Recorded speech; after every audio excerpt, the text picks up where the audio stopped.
سيد المرسلين وخاتم النبيين أبي القاسم محمد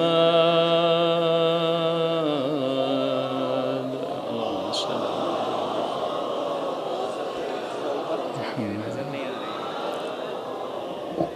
وعلى آله الطيبين الطاهرين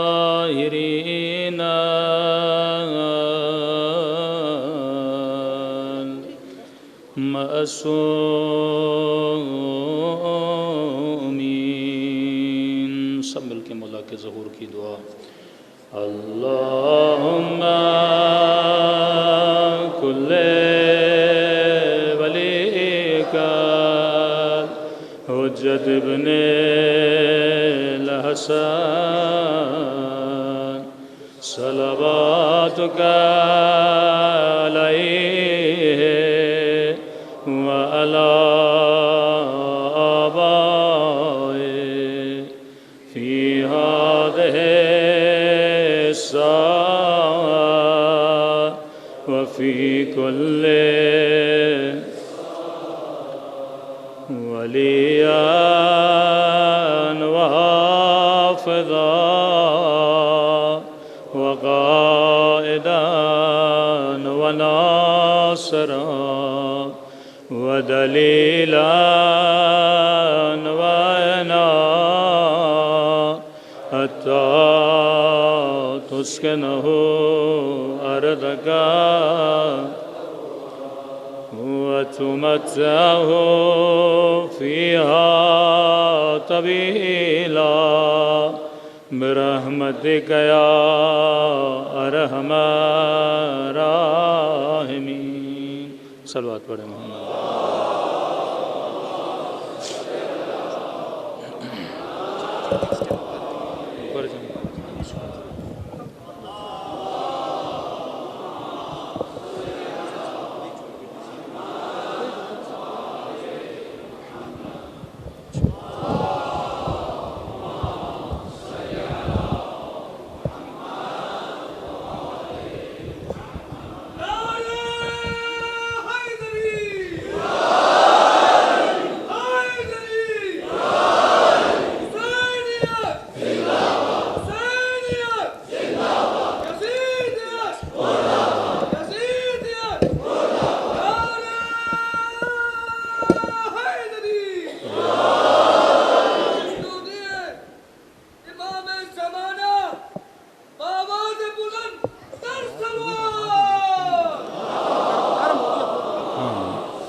وعجل فرجهم۔ بسم اللہ الرحمن الرحیم۔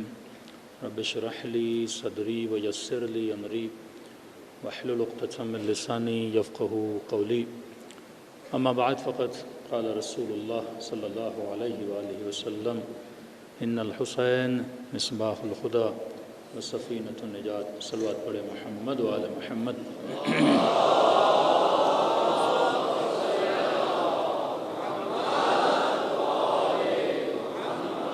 دعا ہے پروردگار عالم ہم سب کی عبادتوں کو اپنی بارگاہ میں قبول فرمائے، اور جس مقصد زندگی کی خاطر یہ مجالس رکھی جاتی ہیں خدا ان مقاصد میں بھی ہم سب کو کامیابی نصیب فرما دیں۔ نبی کریم کی بہت مشہور اور معروف حدیث کہ ان الحسین مصباح الہدی، کہ حسین چراغ ہدایت ہے۔ وہ قرآنی آیات ہوں یا فرامین معصومین ہوں، جب بھی کسی موضوع کو سمجھانا چاہتے ہیں تو تمثیل یا مثال کے ذریعے سے سمجھایا جاتا ہے۔ مثال ذکر کرنے کا مطلب یہ نہیں کہ انسان اس مثال پہ اٹک جائے، مثال کے ذکر کرنے کا مطلب یہ ہوتا ہے کہ یہ مثال جہاں تک ہمیں پہنچانا چاہتی ہے انسان کا ذہن وہاں تک پہنچ جائے۔ اور اکثر مثالیں جو دی جاتی ہیں وہ مٹیریلسٹ مثالیں ہوتی ہیں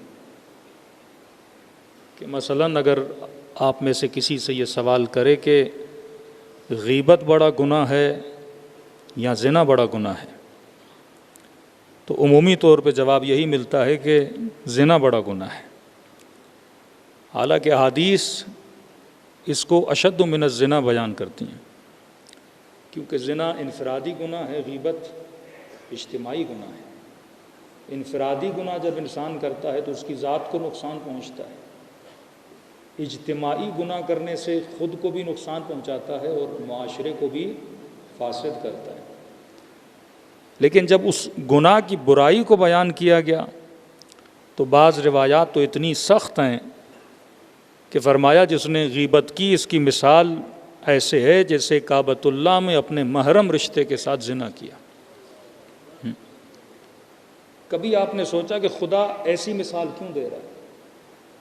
کیونکہ اللہ کو بھی پتہ ہے کہ میرے ذہن میں زنا بڑا گناہ ہے، اور جب تک گناہ جسمی نہ ہو میں اسے بڑا نہیں سمجھتا، اور جب کوئی بھی گناہ جسمی ہو جاتا ہے جس کا تعلق انسان کے جسم سے ہوتا ہے وہ میری نگاہ میں گناہ بہت بڑا ہوتا ہے۔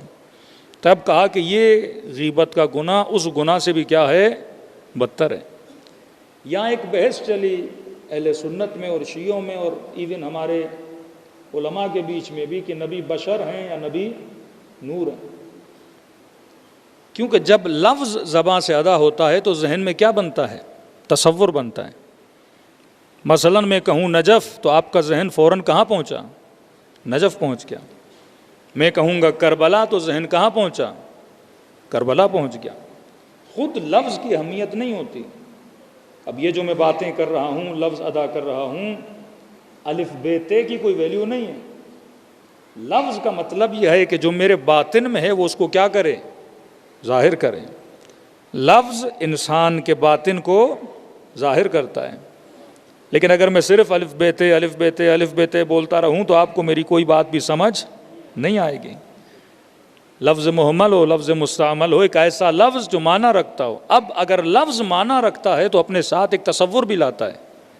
جب میں شعر بولتا ہوں تو آپ کے ذہن میں تصور شعر آتا ہے، جب میں بلی بولتا ہوں تو آپ کے ذہن میں بلی آ جاتی ہے، جب میں انسان بولتا ہوں تو آپ کے ذہن میں انسان آتا ہے۔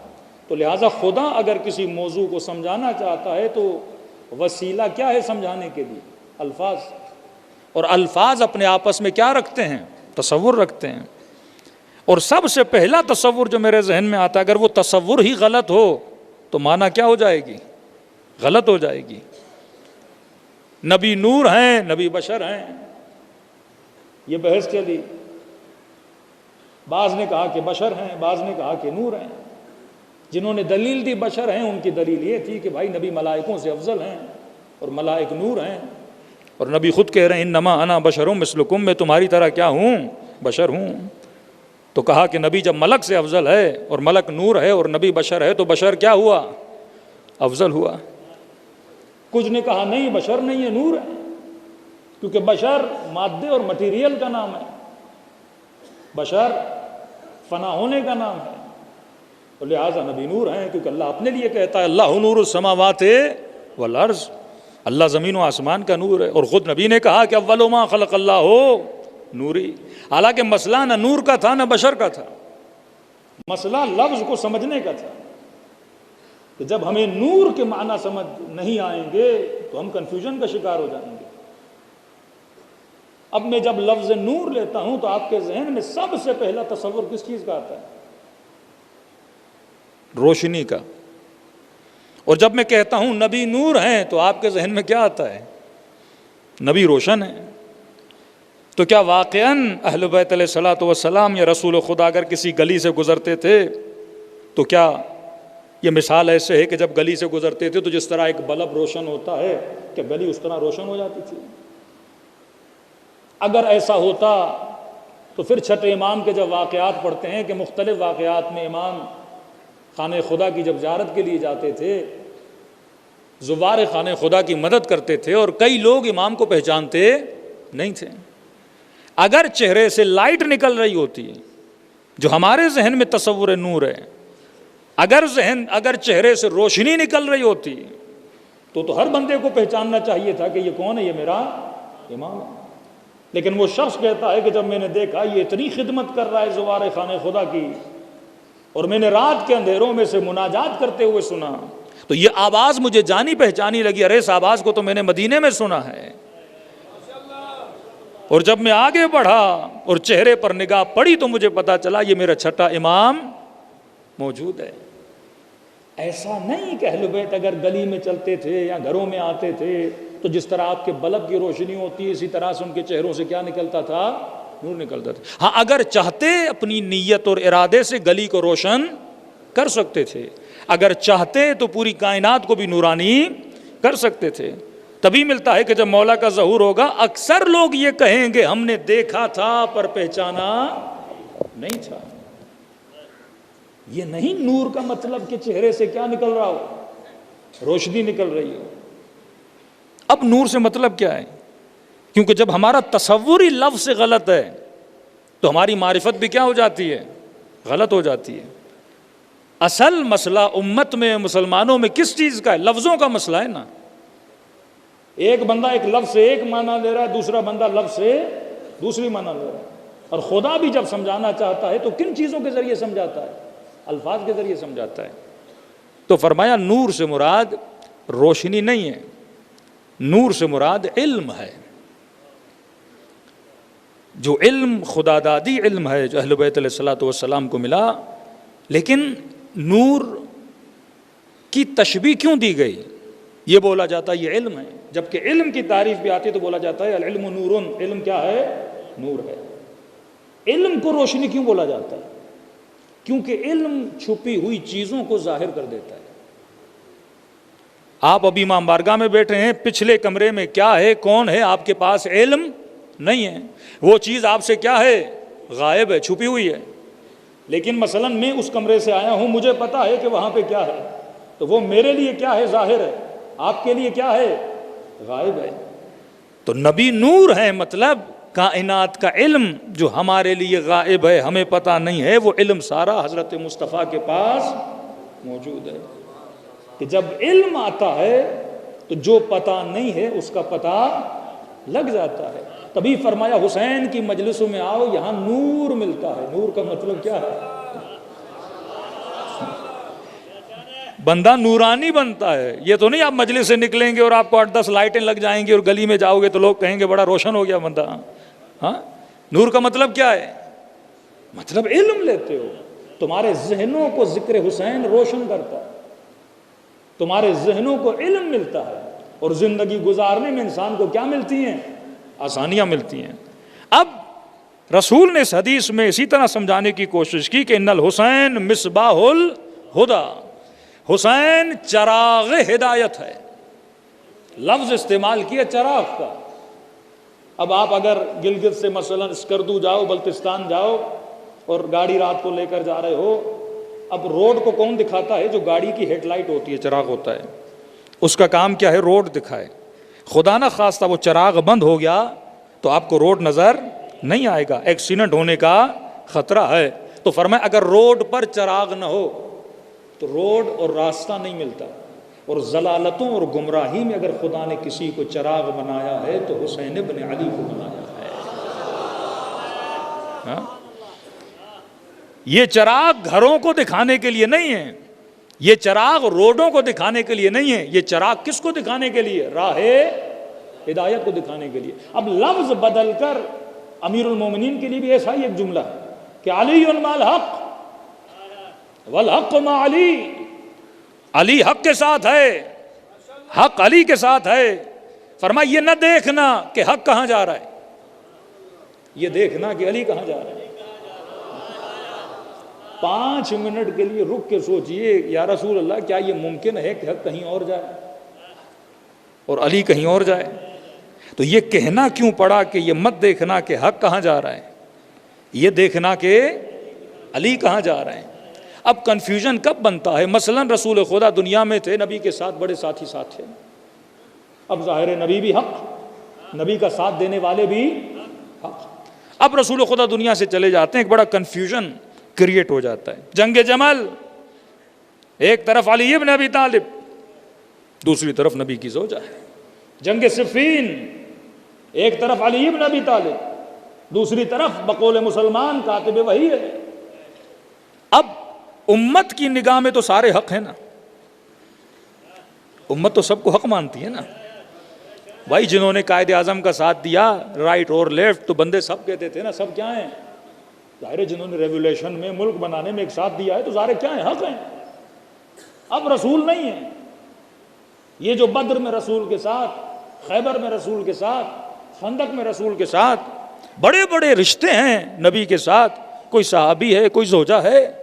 اب اچانک ایک سادہ سا بیچارہ عام سا مسلمان وہ کیا دیکھے کہ دو حق جو ہیں آپس میں لڑ پڑے ہیں.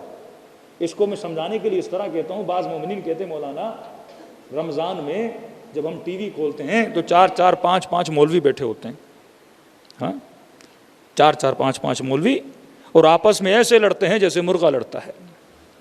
ہاں کہتے ہیں ہمیں پتہ ہی نہیں لگتا کہ واقعاً اتنا علم حاصل کرنے کے بعد جب ان کو ہی پتہ نہیں حق کیا ہے. مفتی ہیں، حافظ حدیث ہیں، کوئی حافظ قرآن ہے، لیکن پھر بھی آپس میں کیا کر رہے ہیں؟ لڑ رہے ہیں.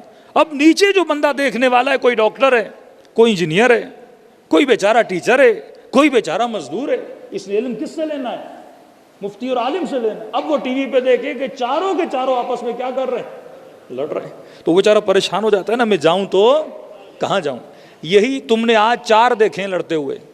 مسلمانوں نے رسول کے بعد کئیوں کو دیکھا لڑتے ہوئے. ہاں اب ظاہر ہے عام سا مسلمان تو پریشان ہو جائے گا نا، میں جاؤں تو کہاں جاؤں. تو نبی نے فرمایا یہ مت دیکھنا حق کہاں جا رہا ہے. حق کا نعرہ لگانے والے بہت ہوں گے، اللہ کا نام لینے والے بہت ہوں گے، لیکن یہ نہ دیکھنا حق کا نام لینے والا کہاں جا رہا ہے، یہ دیکھنا کہ علی کہاں جا رہا ہے.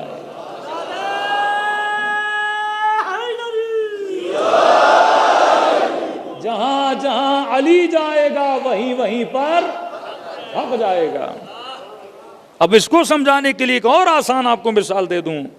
دیکھیے آپ سارے لوگ ایک عالم کی عزت کرتے ہو، کیا یہ عزت میری ذاتی ہے یا میں نے عاریتاً لی ہے؟ ایک مرتبہ آپ ایک گھر میں رہتے ہو، آپ کا اپنا ہے. ایک مرتبہ آپ گھر بڑا اچھا ہے لیکن ہے کرائے کا، کبھی بھی بندے کو گھر سے نکالا جا سکتا ہے. آپ ہماری عزت کرتے ہو ہماری وجہ سے نہیں، اہل بیت کی وجہ سے. تو اس میں ہمارا کوئی ذاتی شرف نہیں ہے. یہ شرف کس کا ہے؟ حسین ابن علی کا ہے. عزت ہو رہی ہے حسین کی وجہ سے، عزت ہو رہی ہے ذکر حسین کی وجہ سے. کبھی بھی کوئی خطا ہو جائے، غلطی ہو جائے، یہ عزت کبھی بھی جا سکتی ہے. آقا منتظری کا بڑا نام تھا، لیکن ایک دن آیا وہ نام کیا ہو گیا؟ خراب ہو گیا. کبھی عزت آتی ہے اور کبھی عزت چلی جاتی ہے، کیونکہ یہ عزت میری ذات کا حصہ نہیں ہے. میں نے لی ہے کس سے؟ آل محمد سے لی ہے. اللہ کی عبادت کروں گا تو اللہ سے عزت ملے گی. اور آسان کر کے سمجھاؤں، آپ مثلا بریانی کھا رہے تھے اور بریانی میں نمک تھا، تو آپ نے کہا کہ اس چاول میں اور اس چاول کے اندر نمکینی کہاں سے آئی؟ تو جواب کیا ملے گا؟ نمکینی آئی نمک سے. آپ نے پانی پیا، پانی میٹھا تھا، آپ نے کہا اس پانی کے اندر مٹھاس کہاں سے آئی؟ تو کسی نے کہا شہد سے آئی، شکر سے آئی. چاول میں نمکینی کہاں سے آئی؟ نمک سے آئی. چاول خود نمکین نہیں ہوتا، وہ نمک سے نمکینی لیتا ہے. پانی خود میٹھا نہیں ہوتا، وہ شہد یا شکر سے مٹھاس لیتا ہے. لیکن اگر کوئی جوان یہ پوچھے مولانا نمک کی نمکینی کہاں سے آئی، آپ بولو گے نمک کی نمکینی اس کے ذات کے اندر ہے. آپ بولو گے شہد کی مٹھاس کہاں سے آئی، شہد کی مٹھاس اس کے ذات کے اندر ہے. تو سب کسی نہ کسی سے حق لیتے ہیں، علی کی ذات کے اندر حق ہے.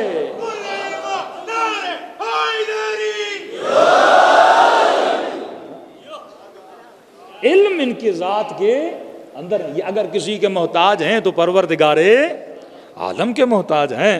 تو فرمایا ان کا وجود حق ہے، یہ جہاں مڑیں گے وہیں پر حق چلا جائے گا. فرمایا ظلمتوں میں اور اندھیروں میں اگر تجھے پہچان نہ آئے کہ ہدایت کا راستہ کون سا ہے، تو یہ دیکھنا کہ حسین کہاں جا رہے ہیں. حسین کیا ہے؟ چراغ ہدایت ہے. اے اندھیروں میں اور ضلالتوں میں راستہ دکھانے والے امام کا نام ہے حسین. اور صرف چراغ ہدایت نہیں ہے، وہ سفینۃ النجات. اور حسین کیا ہے؟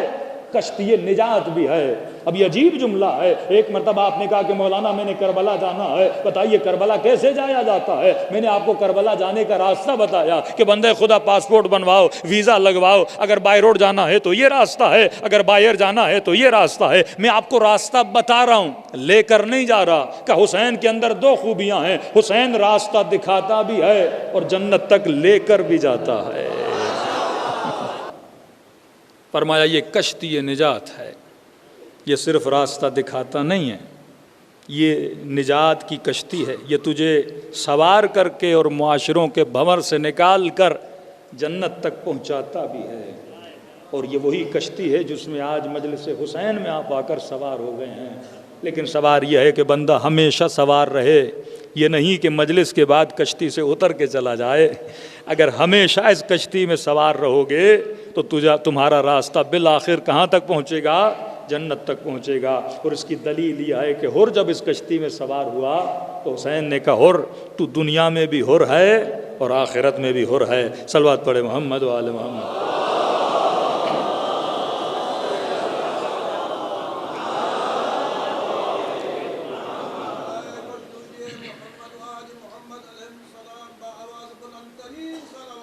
اللہم صل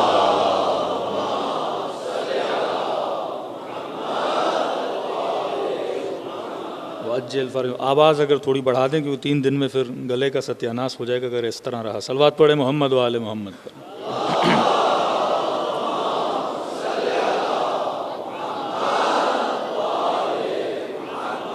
فرمائے چراغ ہدایت بھی ہے اور کشتی نجات بھی ہے. اب اکثر شیعیان حیدر کرار جب مجلس میں آتے ہیں تو ہم سے ایک سوال ہوتا ہے کہ تم کیا کرنے جا رہے ہو؟ تو عام طور پہ بیچارے جوان یہ جواب دیتے ہیں کہ بھائی ہم مجلس میں کربلا کا واقعہ سننے جا رہے ہیں، قصہ کربلا سننے جا رہے ہیں. پھر آگے سے یہ جواب ملتا ہے کہ بھائی ایک قصے کو سننے کے لیے اتنا خرچہ، ایک قصے کو سننے کے لیے اتنا اہتمام کیا جائے کہ محرم آنے سے پہلے علم کا بننا، تابوتوں تعزیوں کا بننا، خطبہ کو بلانا، ذاکروں کو بلانا، نظر نیاز، کروڑوں روپے شیعہ خرچ کرتے ہیں. تو کہتے ہیں یہ عقل کے خلاف ہے کہ آپ ایک قصہ اور کہانی سنانے کے لیے لوگوں کو بلاؤ اور کروڑوں روپے خرچ کرو. کیا بہتر نہ ہوتا یہ پیسہ غریبوں پہ لگتا، یہ پیسہ یتیموں پہ لگتا، یہ پیسہ ایجوکیشن پہ لگتا؟ قصہ سنانا ہی تھا. کتاب چھاپ دو لوگ پڑھ لیں کربلا میں کیا ہوا تھا. قصہ سنانا تھا، میڈیا کا زمانہ ہے، ریکارڈنگ کر کے بچوں کو پڑھا دو کربلا میں یہ واقعہ ہوا تھا. جس طرح ہم بدر اور حنین کے قصے سناتے ہیں تم بھی سنا دیا کرو. یہ عبث ہے کہ لوگوں کو فرش عزا پہ بلاؤ قصہ سنانے کے لیے، اور وہ بھی ریپیٹڈ قصہ سنانے کے لیے. کوئی 60 کا، کوئی 50 کا، کوئی 40 کا، سب نے سنا ہوا ہے. کربلا میں کیا ہوا تھا کسی بھی شیعہ کو اٹھاؤ اور اسے پوچھو، امام حسین کی شہادت سنائے گا، علی اکبر کی شہادت سنائے گا، جناب علی اصغر کی شہادت سنائے گا. علماء فرماتے ہیں کبھی یہ نہ کہا کرو کہ کربلا قصہ ہے، کبھی یہ نہ کہا کرو کہ کربلا واقعہ ہے. ہم نسلوں کو یہاں پہ قصہ سنانے کے لیے نہیں بلاتے. کربلا ایک تہذیب کا نام ہے، کربلا ایک تحریک کا نام ہے، کربلا ایک ریولیشن کا نام ہے، کربلا ایک تمدن کا نام ہے. قصے سنانے کے لیے نہیں بلاتے. نہ ہی قرآن مجید میں پروردگار عالم تجھے قصے سنا رہا ہے. کبھی یوسف کا قصہ، کبھی نوح کا قصہ. جب یہ باتیں اگر قصہ سنانا ہوتا تو خدا بڑا ڈیٹیل میں بتاتا. آخر میں کہتا ہے وَاعْتَبِرُوا يَا أُولِي الْأَلْبَابِ. میں کہانیاں نہیں سنا رہا، میں تجھے تاریخ کے تجربوں کا بتا رہا ہوں تاکہ تو عبرت حاصل کرے. امیر المومنین فرماتے اللہ نے زندگی علی کو کم دی، لیکن علی نے گزشتہ امتوں کی زندگیوں کو پڑھ کے ان ساری امتوں کا تجربہ علی کے پاس موجود ہے. عقل مندے کی نشانی. کربلا تہذیب کا نام ہے. یہاں قصہ سنانے کے لیے نہیں بلاتے. بچوں کو بڑوں کو فرش عزا پہ بٹھا کر ہم مکتب اہل بیت کی تہذیب سکھاتے ہیں. ہم فکر حسین ان کے ذہنوں میں منتقل کرتے ہیں. ہم یہاں پر آ کر ادب عباس سکھاتے ہیں. ہم یہاں پہ آ کر عفت زینب بتاتے ہیں. ہم یہاں پہ آ کر شجاعت علی اکبر کا ذکر کرتے ہیں تاکہ ان جوانوں میں وہ کربلا کی تہذیب پیدا ہو جائے. تبھی آیت اللہ فلسفی کہتے ہیں جب ایران کے کچھ اہل سنت کے علاقوں میں گئے اور وہاں پہ دیکھا کہ بے راہ و روی بہت بڑھتی جا رہی ہے, بے دینی بہت بڑھتی جا رہی ہے, انہوں نے علماء اہل سنت کو جمع کیا اور امر بالمعروف پہ بڑی تاکید کی کہ کیا ہوا, مسجدوں میں رش کم ہے, حجاب کم ہوتا جا رہا ہے, معاشرے میں فسق بڑھتا جا رہا ہے. کہ علماء امت تبلیغ کیوں نہیں کرتے, لوگوں کو راہ راست پہ کیوں نہیں بلاتے؟ مسجدیں تجھے بنا کر دی ہیں, جمعے تمہارے پاس ہیں, لاؤڈ اسپیکرز تمہارے پاس ہیں, کیوں نہیں کرتے؟ آغا فلسفی کہتے ہیں جب میں نے آدھے گھنٹے تقریر کی اور تقریر ختم ہوئی, ایک عالم اہل سنت کھڑا ہو گیا, کہنے لگا آغا فلسفی جو نعمت آپ کے پاس ہے وہ نعمت ہمارے پاس نہیں ہے. آغا فلسفی خدا کی قدر جانو, جو نعمت تمہارے پاس ہے وہ ہمارے پاس نہیں ہے. آغا فلسفی نے کہا کیا کہنا چاہتے ہو؟ کہ بڑی مشکل سے ہم لوگوں کو جمعے میں بلاتے ہیں, وہ بھی پیر سن لوگ آتے ہیں, خواتین ہمارے یہاں جمعے میں نہیں آتی, تھوڑی بہت تبلیغ کر لیتے ہیں, ڈیلی نماز میں اتنے لوگ نہیں آتے. کہ تم شکر خدا کرو کہ خدا نے تجھے حسین جیسی نعمت عطا کی ہے. کسی قوم کے پاس یہ نعمت نہیں ہے کہ ہر عمر کا بندہ فرش عزا پہ بیٹھا ہوتا ہے, جوان بھی ہے, بوڑھا بھی ہے, آفیسر بھی ہے, خواتین بھی ہیں, بچے بھی ہیں. فرمایا یہ تہذیب ہمارے پاس نہیں ہے, یہ نعمت خدا نے تم شیعوں کو دی ہے.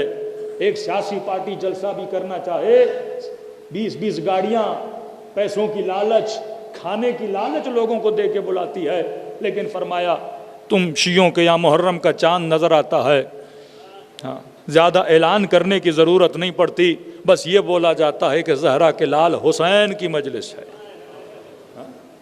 کہ لوگ گھروں سے نکل کر جوق در جوق تمہاری امام بارگاہوں میں آتے ہیں, واللہ یہ نعمت ہمارے پاس نہیں ہے. تو جب نعمت بڑی ہے تو انسان کی ذمہ داری بھی کیا ہو جاتی ہے, بڑی ہو جاتی ہے. تو یہ مت کہنا کہ کربلا قصہ ہے, کربلا ایک تہذیب ہے, کربلا ایک اصول ہے, کربلا زندگی گزارنے کا طریقہ ہے. جب تک اس کربلا کو سمجھو گے نہیں تب تک انسان کی زندگی بدلتی نہیں ہے. اور کربلا کا ہر کیریکٹر اس کا کربلا میں ہونا ضروری تھا. واللہ اگر ہر کربلا میں نہ ہوتا تو کربلا کامل نہ ہوتی. کربلا میں اگر جون نہ ہوتا تو کربلا کامل نہ ہوتی. کربلا میں اگر وہب نہ ہوتا تو کربلا کامل نہ ہوتی. کربلا میں اگر زہیر نہ ہوتا تو کربلا کامل نہ ہوتی. یہ ہر کیریکٹر جو کربلا میں موجود ہے یہ انسان کی زندگی کو بدلنے کے لیے کافی ہے. 5 منٹ کے لیے تصور کریں, اگر کربلا میں ہر نہ ہوتا تو عزادار مجلس حسین میں کس بخشش کی نیت لے کر آتا. یہ ہر کا کردار ہے کہ انسان کو امید ملتی ہے کہ حسین کی مجلس میں جاؤ, جب حسین ہر کو سینے سے لگا سکتے ہیں تو میرے گناہوں کو بھی بخش کے سینے سے لگا سکتے ہیں. کربلا میں مذہب کی تفریق نہیں ہے, کربلا میں وہب موجود ہے جو پہلے مسیحی تھا, حسین سے ملنے کے بعد شیعہ بنا. کربلا میں زہیر موجود ہے جو پہلے عثمانی تھا لیکن حسین کے ملنے کے بعد شیعہ علی ابن ابی طالب بنا, مکتب اہل بیت میں آ گیا. کربلا میں غلام موجود ہے, رنگ کا کالا بھی موجود ہے, رنگ کا سفید بھی موجود ہے. کربلا میں 6 مہینے کا بچہ بھی موجود ہے. کربلا میں 4 سالہ سکینہ بھی موجود ہے. کربلا میں جون اور سعید جتنا بوڑھا بھی موجود ہے. یہ وہ مقام کربلا ہے جو انسان کو تہذیب سکھاتا ہے, زندگی کرنے کا سلیقہ سکھاتا ہے. اب صرف خود کو کربلائی بولنے سے کوئی کربلائی نہیں بنتا. ایک مرتبہ زمین کربلا سے ہو کر آتے ہو, نسبت زمین سے ہوتی ہے, خود کو کربلائی کہلاتے ہو, لیکن حقیقت میں کربلائی وہ ہے جو اپنی زندگی میں اصول کربلا کو پیدا کرنا شروع کر دے. اگر کربلائی اصول میری زندگی میں آ جائے تو میری دنیا بھی بدل جائے, میری آخرت بھی بدل جائے. صلوات پڑھے محمد و آل محمد.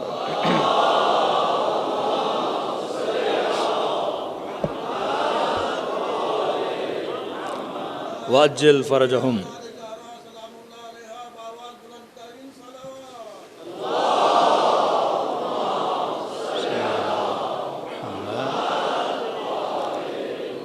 آئیے آج ایک اصل کربلا کی زندگی کا ذکر کریں اور دیکھیں کہ واقعاً ہمارے وجود میں یہ اصل کتنا پایا جاتا ہے۔ اصول کربلا اگر ہماری زندگی میں نہیں تو میرے عزیز زندگی کربلا ہی نہیں۔ 3 دن میں جتنا بیان کر سکے بیان کریں گے۔ ایک سب سے بارز ترین اصل، یعنی جو سب سے زیادہ نظر آتا ہے کربلا میں امام حسین کی زندگی میں اور اولاد امام حسین کی زندگی میں، وہ اصل کون سا ہے؟ کربلا میں ایک چیز نظر آتی ہے اور اس کا نام ہے خوف پروردگار عالم۔ کربلا میں خوف پروردگار عالم نظر آتا ہے۔ سیدہ زینب کو دیکھیں، خدا کا خوف نظر آتا ہے۔ امام حسین کو دیکھیں، خدا کا خوف نظر آتا ہے۔ حر کا پلٹنا دیکھیں، خدا کا خوف نظر آتا ہے۔ اب معصوم فرماتے ہیں صرف یہ کہنا کہ میرے دل میں خوف خدا ہے یہ کافی نہیں ہے۔ آج ہر مسلمان بولے میں بہت اچھا مسلمان، ہم بولے ہم بہت اچھے شیعہ ہیں، یہ مومن بولے کہ میرے دل میں تقوی پروردگار عالم بہت زیادہ ہے، کہنے سے کچھ نہیں ہوتا۔ میرے معصوم فرماتے ہیں جب تک تیرے اندر یہ نشانیاں نظر نہ آئیں تب تک نہ سمجھنا کہ تیرے اندر خوف پروردگار عالم۔ خوف خدا ہونے کی نشانیاں ہوتی ہیں۔ جس طرح ہم شیعہ ایک بہت بڑا دعویٰ کرتے ہیں وہ یہ ہے کہ ہم کہتے ہیں ہمارے سینوں میں غم حسین ہے، ہمارے بھائی بھی کہتے ہیں ہمارے سینوں میں غم امام حسین ہے۔ ہم کہتے ہیں یزید بہت برا تھا، ہمارے بھائی بھی کہتے ہیں یزید بہت برا تھا، لیکن کہتے ہیں ہم ماتم نہیں کرتے، ہم تمہاری طرح گریہ نہیں کرتے۔ ہم اس کی دلیل کیا دیتے ہیں؟ ہم کہتے ہیں غم کیفیت باطنی ہے۔ آج آپ خوش ہوں یا غمگین ہو مجھے کیسے پتا چلے؟ بندہ ہنسے گا تو کہوں گا خوش ہے، بندہ روئے گا تو کہوں گا غمگین ہے، بندہ شرمندہ ہوگا چہرہ لال ہو جائے گا تو کہوں گا کیا ہو رہا ہے؟ شرمندہ ہو رہا ہے۔ حب اور بغض باطنی کیفیت ہے، باطن جب تک ظاہر نہ ہو تو پتہ نہیں لگتا۔ ہم نے کہا جب تک آنکھوں سے آنسو گریں گے نہیں تو مجھے کیسے پتا کہ دل میں غم حسین ہے؟ کیفیت باطن ہے۔ جب تک باطن، آج مثلا اہل سنت کے بہت بڑے عالم طارق جمیل صاحب جب واقع کربلا پڑھتے ہیں اور آنکھوں سے آنسو بہتے ہیں تو ہم کہتے ہیں نا اس کے دل میں غم حسین موجود ہے۔ یہ کیسے ممکن ہے؟ تو ایک عام سا ڈرامہ دیکھتا ہے، ڈرامہ جس میں کوئی ایموشنل سین آتا ہے تو رو پڑتا ہے، ایموشنلی انسان رو پڑتا ہے۔ تو کیسے ممکن ہے تو یہ سنے کہ فرزند رسول کو کربلا کے میدان میں کاٹا گیا، نواسیوں کو تماچے مارے گئے، اور وہ دعوی محبت بھی کرے لیکن آنکھوں سے آنسو نہ گرے۔ ہر شے کی نشانی ہوتی ہے۔ معصوم فرماتے ہیں اگر دل میں خوف پروردگار عالم ہے تو خوف خدا کی 5 نشانیاں ہیں۔ یہ صرف کہنا کافی نہیں کہ میرے دل میں خوف خدا ہے۔ اے جوان اگر تیرے دل میں خوف خدا ہے تو مولا حسین فرماتے ہیں پہلے دیکھ تیرے اندر یہ نشانی ہے کہ نہیں ہے۔ اگر یہ نشانی ہے تو تو مالک خوف خدا ہے، صاحب خوف ہے، لیکن اگر یہ نشانی نہیں ہے تو یہ صرف دعویٰ ہے۔ بالکل اسی طرح جو کہتے ہیں غم ہے پر آنکھوں سے آنسو نہیں آتے، تو خوف کی نشانی ہوتی ہے۔ خوف بھی کیفیت باطنی ہے۔ اس وقت میں ڈرا ہوا ہوں یا خوش ہوں آپ کو کیا پتا؟ خوف ایک کیفیت باطنی ہے۔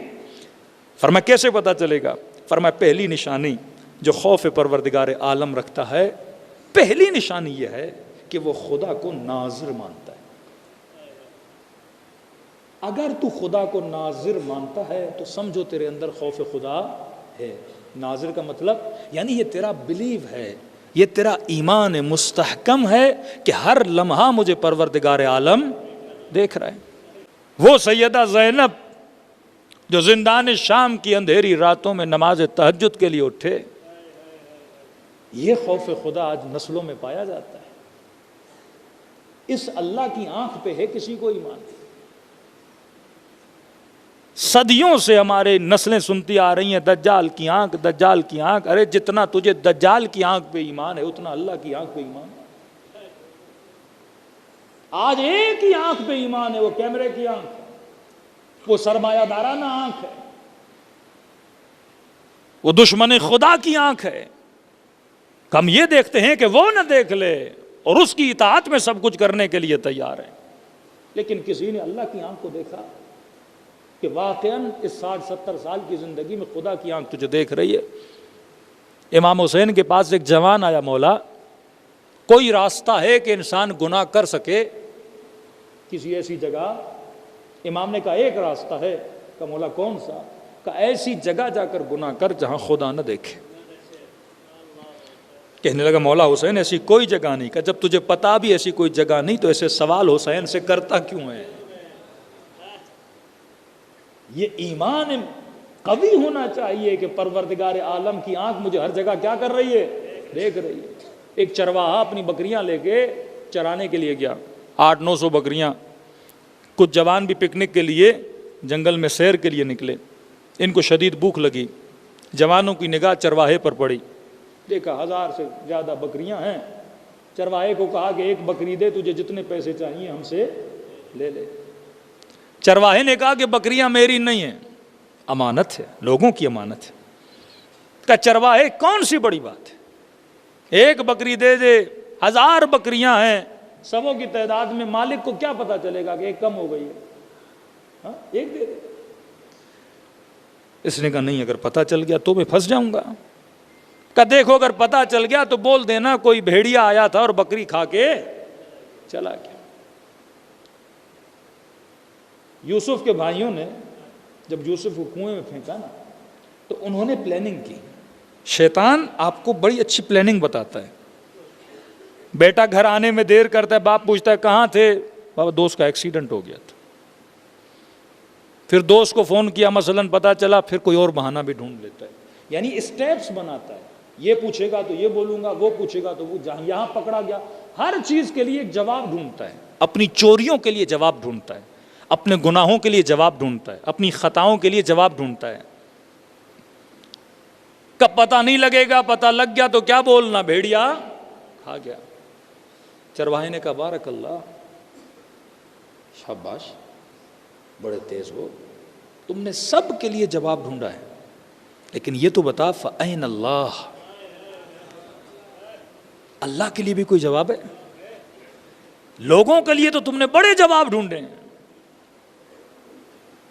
یہاں پھنسوں گا تو یہ وکیل کروں گا، وہاں پھنسوں گا تو وہ وکیل کروں گا، لیکن اللہ کے لیے کون سا جواب ڈھونڈا ہے؟ ایک یوٹیوب پہ بندہ تھوڑی فنی چیزیں بناتا ہے سیاسی حالات پہ، تو سنا ایک بندہ انٹرویو دینے آیا کہ مجھے نگران وزیر اعظم بننا ہے، تو اس کی سی وی وہ پڑھ رہا تھا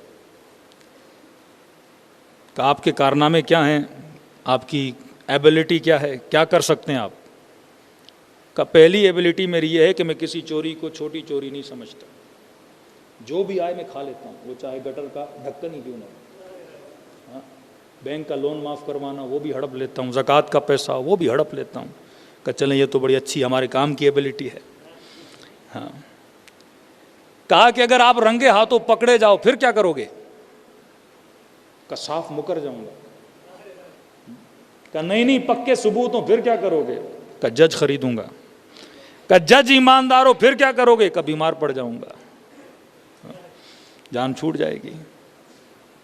تو ہم نے ہر شے کے لیے اس دنیا میں بہانے ڈھونڈ کے رکھے، لیکن آج تک کسی نے سوچا فَأَيْنَ اللَّهُ، کہ واقعاً تم پروردگار عالم کو جواب کیا دو گے؟ چھٹے امام کے پاس ایک شخص ہے، مولا میں گناہ کرنا نہیں چاہتا لیکن کیا کروں، عادت ہے۔ امام نے کہا اللہ کو حاضر ناظر مانتے ہو؟ کہ جی مولا میرا ایمان ہے۔ کہ یہ بتا اگر گناہ کرتے وقت وہ دیکھیں جو تیری عزت کرتے ہیں، سلام کرتے ہیں تجھے، ان کے سامنے گناہ کرو گے؟ حاجی صاحب بولتے ہیں تجھے، ظاہر بولتے ہیں، عزادار بولتے ہیں، مولانا بولتے ہیں، علامہ بولتے ہیں، جو عزت کرتے ہیں نا، ان کے سامنے کا نہیں مولا اتنا بے حیا نہیں۔ کہا جن کی تو عزت کرتا ہے ان کے سامنے گناہ کرو گے؟ ایک مرتبہ کچھ ہماری عزت کرتے ہیں، ایک مرتبہ کچھ لوگ ہیں جن کی ہم عزت کرتے ہیں، ان کے سامنے کرو گے؟ اپنے استاد کے سامنے، کسی بڑے عالم کے سامنے؟ کہا نہیں مولا اس کے سامنے گناہ نہیں کروں گا۔ امام نے کہا ماں کے سامنے گناہ کرو گے؟ کہا مولا اتنا بے حیا نہیں، ماں کے سامنے گناہ کرو۔ چھٹے امام نے کہا میرے آخری سوال کا جواب دے، اگر 6-7 سال کا بچہ دیکھے اس کے سامنے گناہ کرو گے؟ کہتا نہیں مولا میں اتنا بے حیا نہیں کہ بچے کے سامنے گناہ کر۔ کہتا یہ جواب دینا تھا، میرے چھٹے امام زار و قطع رونے لگے۔ کہ عجیب مسلمان، 6 سال کے بچے کی عزت ہے کہ وہ دیکھ رہا ہے تو گناہ نہیں کرتا، کیا میرے رب کی عزت 6 سال کے بچے جتنی بھی نہیں؟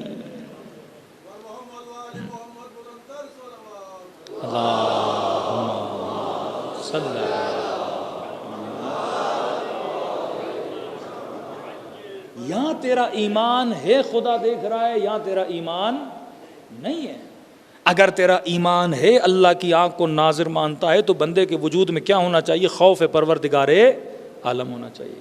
اب کبھی کبھی یہ ہوتا ہے بندہ با تقویٰ ہوتا ہے لیکن انجانے میں اس سے غلطی ہوتی ہے،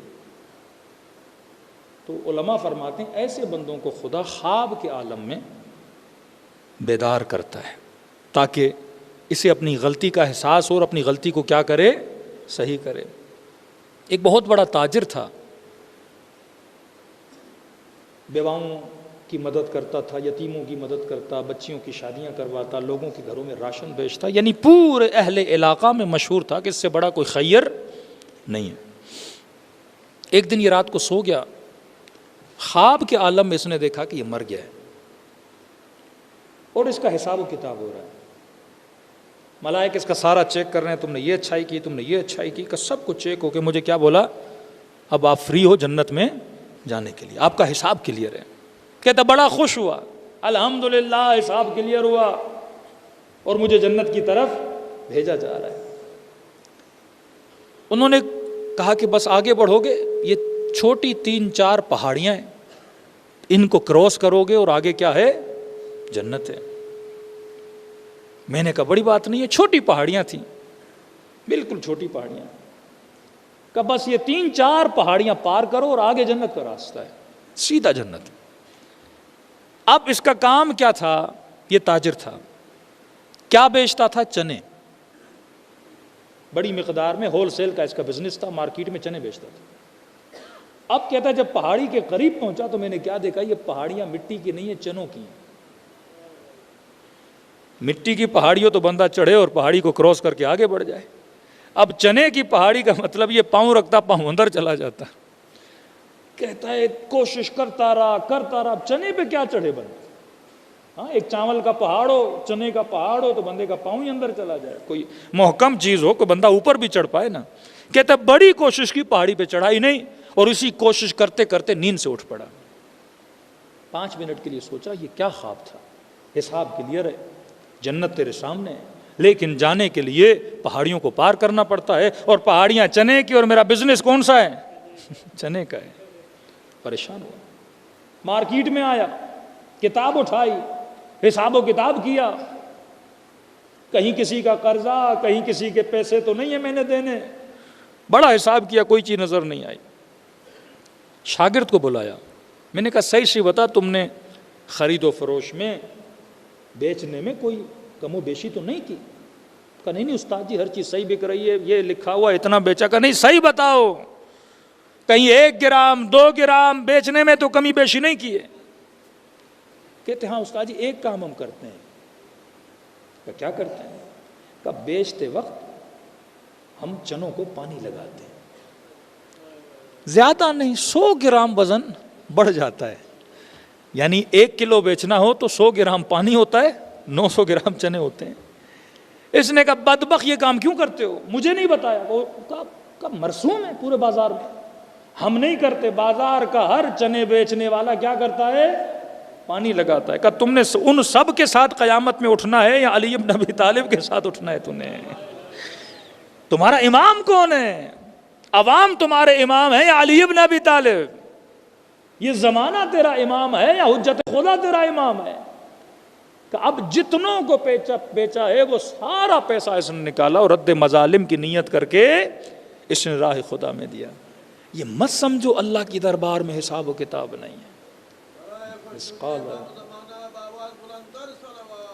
اللہم صلی علی محمد مثقال ذرۃ خیرا یرہ مثقال ذرۃ شرا یرہ۔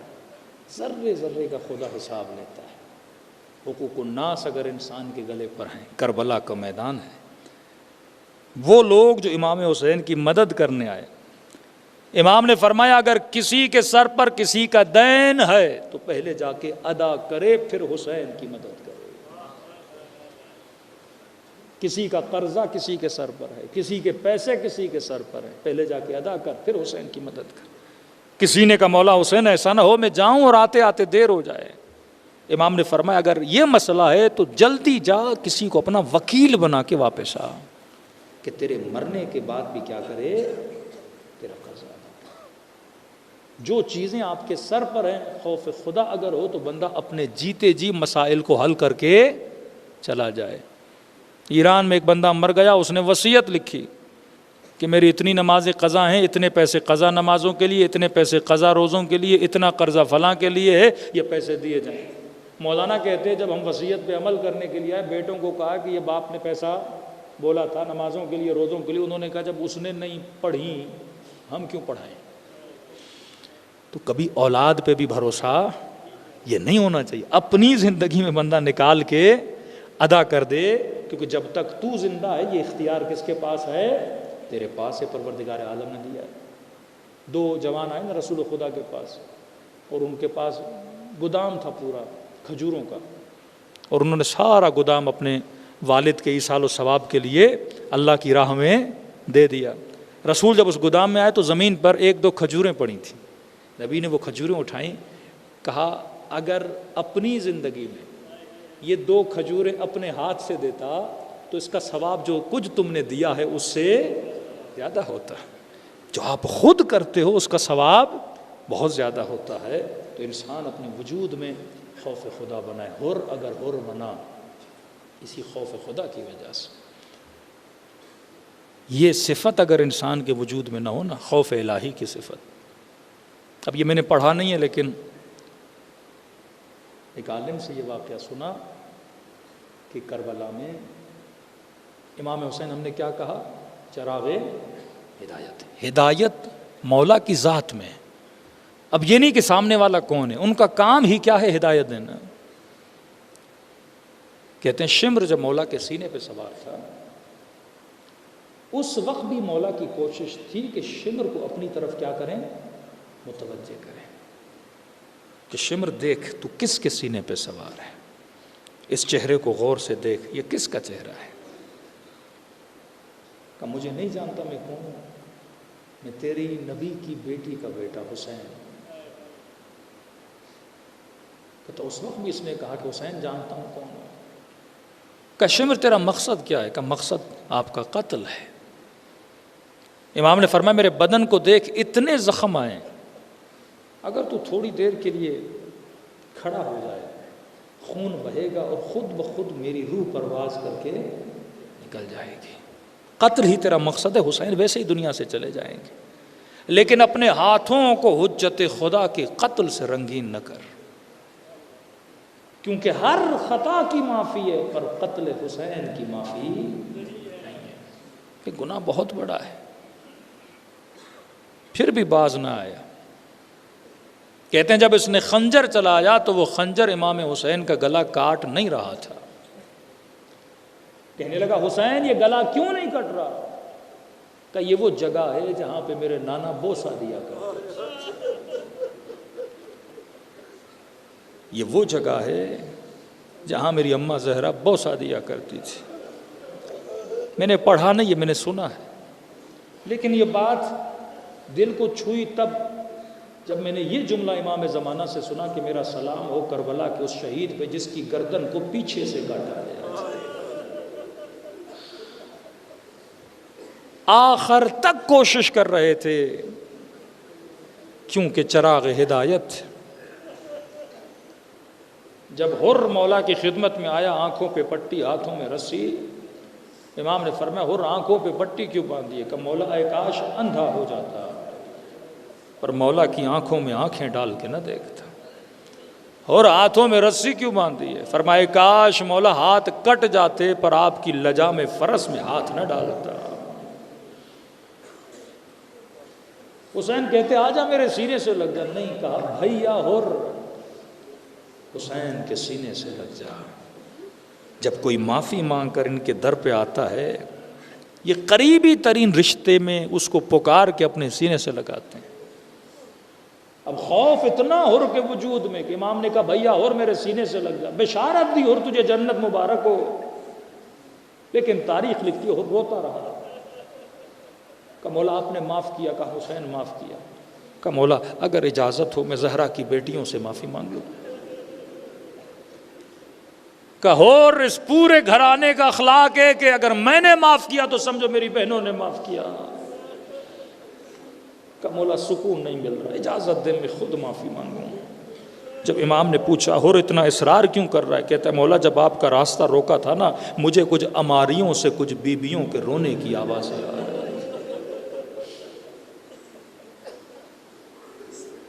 یہ اخلاق غر تھا. یہی اخلاق لے کر اگر مجلس میں آؤ گے تو اس طرح اہل بیت مومنوں کو اپنے سینے سے لگاتے ہیں.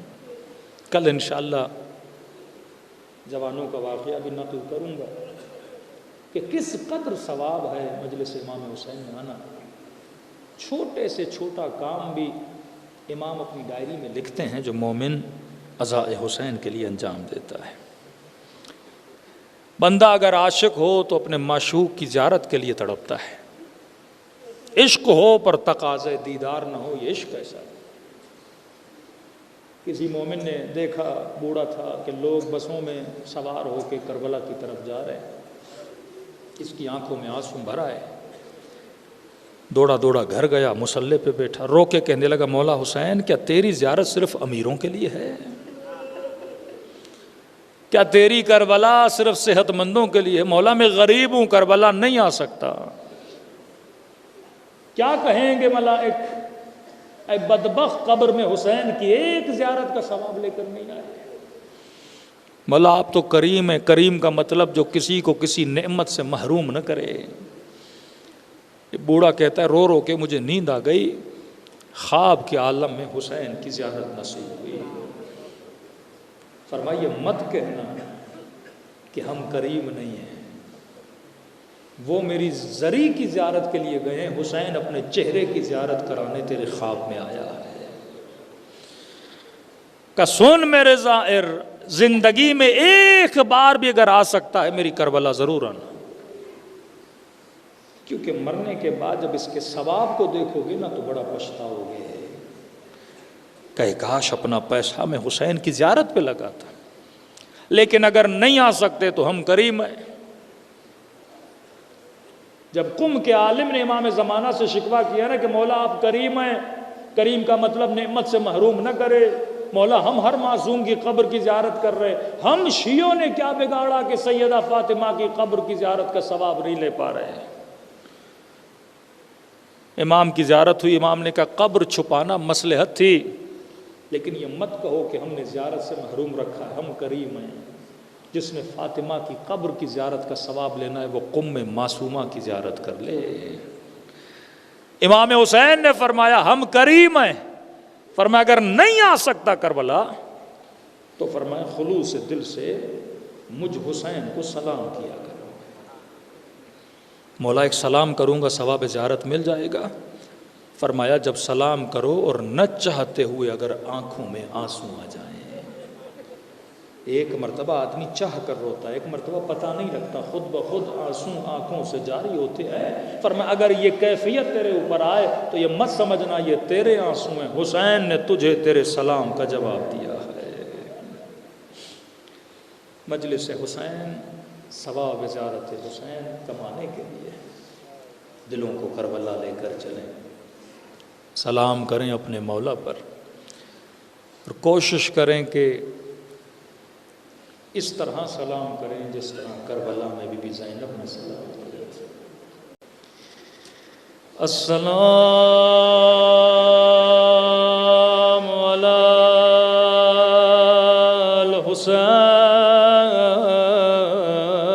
الحسین وعلی علی ابن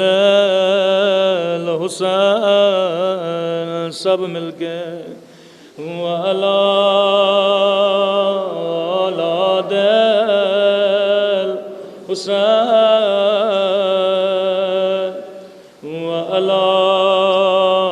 اصحاب آواز بڑھا دیں بار دیگر السلام علی الحسین وعلی علی ابن وعلی اولاد الحسین وعلی بلند آواز سے السلام علی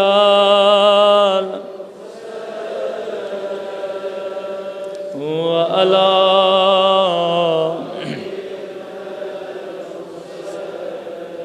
وعلی اولاد وعلی اصحاب سب مل کے السلام علی الحسین وعلی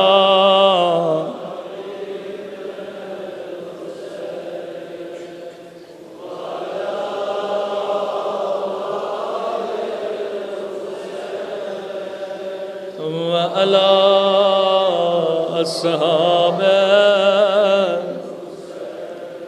میرا سلام ہو زینب کی لٹی ہوئی چادر پہ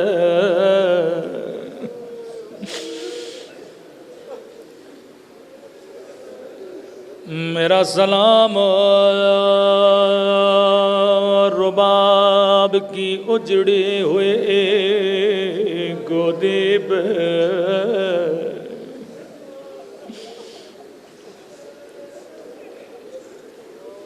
آپ نے کئی ذاکروں کے مصائب سنے ہوں گے سب سے بڑا ذاکر امام زمانہ ہے جب کبھی دل کرے رونے کا تو زیارت ناہیہ بڑا کرو ناہیہ امام زمانہ کا نوحہ ہے سنیں گے اپنے جد کے مصائب کیسے بیان کرتے زیارت ناہیہ میں مولا کے کچھ سلام ہیں کسی بھی مظلوم کا نام نہیں لیتے پر مظلومیت کا ذکر کرتے ہیں قدیمی عزادارو سمجھنا تیرا کام ہے فرمایا میرا سلام ہو ان ننے سے رخساروں پہ اللہ جانے یہ کس بی بی کے رخسار نشانی خود بتاتی فرمایا میرا سلام ننے سے رخساروں پہ او جن کا رنگ بدلتا رہا یہ نہیں کہا جن کا رنگ بدل گیا بلکہ بدلتا رہا کبھی شمر کے تماچوں نے رنگ نیلا کیا کبھی ظالم کے تماچوں نے رنگ کالا کیا آواز تھوڑی بڑھا دیں بہت کم ہے آواز رسول خدا کی حدیث ہے مسلمانوں کبھی حیوا کو بھی منہ پہ نہ مارا کرو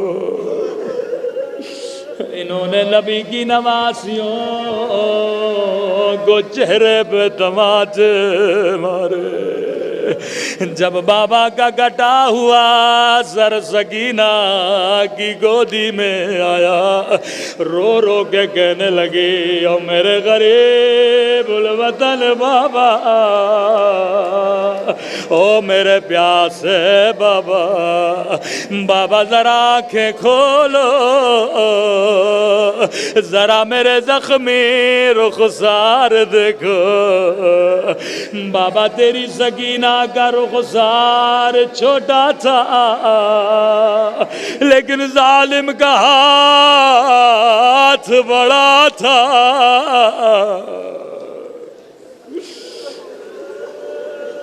میں قربان ننھی سی بچی کی مظلومیت پہ، فرمایا میرا سلام ان ننھے سے رخساروں پہ جن کا رنگ بدلتا رہا۔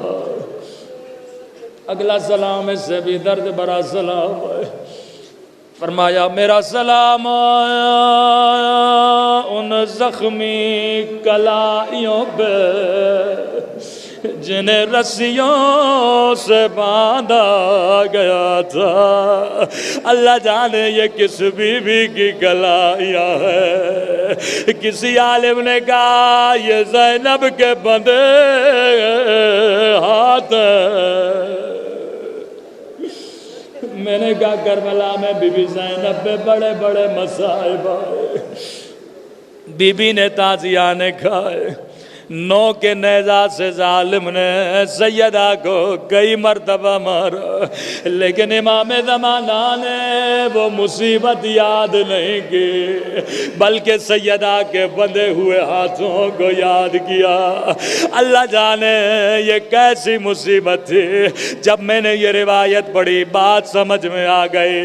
راوی کہتا ہے 11 محرم کو او زینب اونٹ سے آئے سے گری جیسے عباس گرے تھے۔ شاید کوئی جوان کہے مولانا یہ آپ نے کیا پڑھا؟ ارے زینب کے تو بازو سلامت تھے، عباس کے بازو سلامت نہیں تھے۔ میں نے کہا جواب میں نہیں دوں گا۔ امام زمانہ فرماتے ہیں میرا سلام ہو میری ان پھپھیوں پہ اور جن کے بازو ان کی گردن سے بندھے تھے۔ او زینب ایسے گری جیسے عباس گرے تھے۔ الا لعنت اللہ علی القوم الظالمین۔ ماتم حسین